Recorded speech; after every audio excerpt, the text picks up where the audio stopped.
Salut, moi c'est Vincent, je crée des contenus sur les régions et les communautés de la francophonie. Aujourd'hui, on va voir ensemble 12 dates qui font l'histoire de la Bretagne, de la préhistoire à nos jours. C'est parti. 465 000 avant Jésus-Christ, c'est à Ménez-Drégan, au sud du Cap Sizun, que l'on retrouve les premières traces de campements humains et des traces de foyers, par exemple, datant de 400 000 ans. Alors, il ne s'agit pas encore d'Homo sapiens, arrivé il y a seulement 60 000 ans en Europe, mais des premiers néandertaliens, des hommes qui vont mener à la race de Néandertal, qu'on a quasiment aucun lien avec eux. 5000 ans avant Jésus-Christ, c'est la période mégalithique, une période extrêmement connue.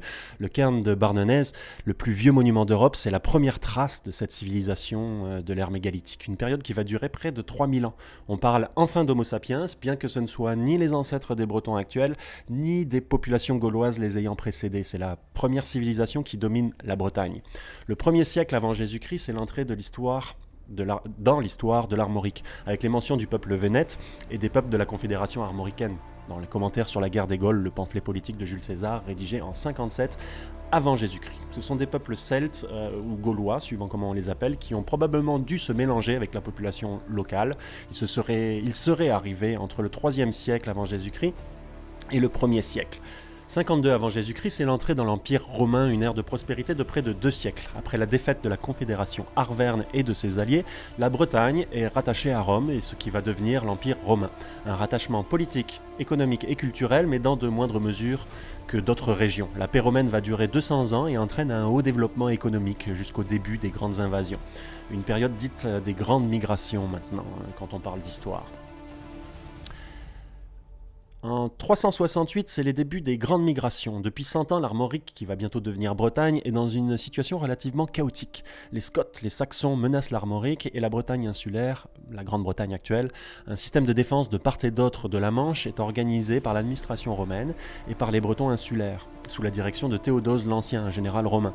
Une première vague de migration de Grande-Bretagne vers la Bretagne se serait installée selon l'historien Joël Cornette, auteur de l'Histoire de la Bretagne et des Bretons. Elle serait donc essentiellement militaire, cette première migration.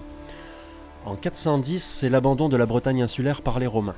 Rome est en crise et en proie aux invasions de toutes parts, elle se retire de la Grande-Bretagne, entraînant le développement des royaumes indépendants au Pays de Galles et en Cornouailles.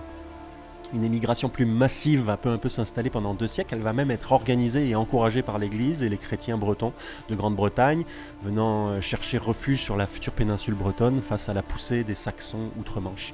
On commence à parler de Bretagne et non plus d'Armorique. La légende arthurienne prend ses racines de cette époque.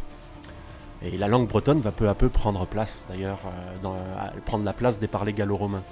Petite pause d'abonnement, si vous aimez ce contenu et les contenus sur les régions et les communautés de la francophonie, l'histoire, la linguistique, les particularismes, considérez un abonnement, ça m'aide beaucoup.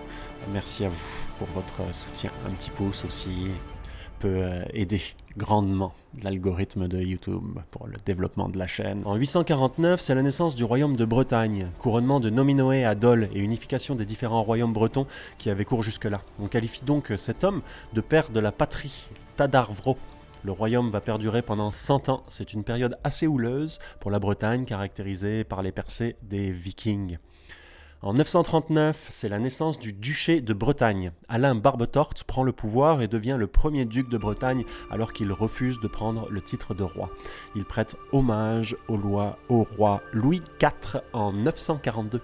Les rois de France ne sont pas particulièrement influents sur les pays bretons. La Bretagne garde une autonomie complète pendant quasiment 500 ans. En 1487, guerre de Bretagne. Suite à une guerre de succession et quelques problèmes d'héritiers, la noblesse bretonne hésite à porter son soutien futur à l'Angleterre ou à la France. La balance ayant sans doute trop penché pour l'Angleterre, un conflit opposant le duché de Bretagne et le royaume de France éclate. Il se décline en une succession d'épisodes militaires et diplomatiques entre 1487 et 1491. 1789 et 1790, c'est la suppression du Parlement de Bretagne et la création des départements. On vante souvent les mérites de la Révolution française, la mise en place de la République a cependant consolidé plus que jamais le pouvoir central. La création des départements, voulu ou non, va casser les identités de l'espace français en supprimant les provinces dont les frontières s'étaient construites pour la Bretagne par exemple sur un bon millier d'années. La mise en place d'une élite bourgeoise et technocrate va faire monter une grande frustration au sein du peuple breton, une frustration qui mènera à la chouannerie et un nouveau conflit avec la France. Des années 1791 pour une période qui va nous mener jusqu'en 1832. 1923, c'est la création du Gwenadou. Les années 1910 ont vu naître les premiers mouvements indépendantistes bretons. Morvan Marchal, architecte et militant du mouvement breton, crée alors le drapeau régional ou national, suivant le point de vue, le plus célèbre de France et sans doute un des plus beaux drapeaux du monde, selon moi et selon beaucoup de monde, je pense. 1956 et 1960, c'est la création des régions. Vous allez sans doute faire état de la découpe régionale ayant eu cours pendant la France pétiniste. Cependant, c'est à partir de 1956 que la collectivité au sein de la République française va avoir une existence légale. La Bretagne, sans la Loire-Atlantique, redevient donc une circonscription politique 170 ans plus tard. Voilà, ça fait le tour des 12 dates que j'ai sélectionnées pour retracer l'histoire de la Bretagne. N'hésitez pas à ajouter les vôtres en commentaire en bas, ça va aider tout le monde. Mon choix est particulièrement subjectif, j'en conviens. J'ai essayé de prendre ce qui me semblait le plus symbolique, le plus intéressant, le plus breton. C'est pour ça que j'ai par exemple parlé de l'abandon de Rome de la Grande-Bretagne, alors que ça ne correspond pas directement à l'histoire de l'espace breton actuel.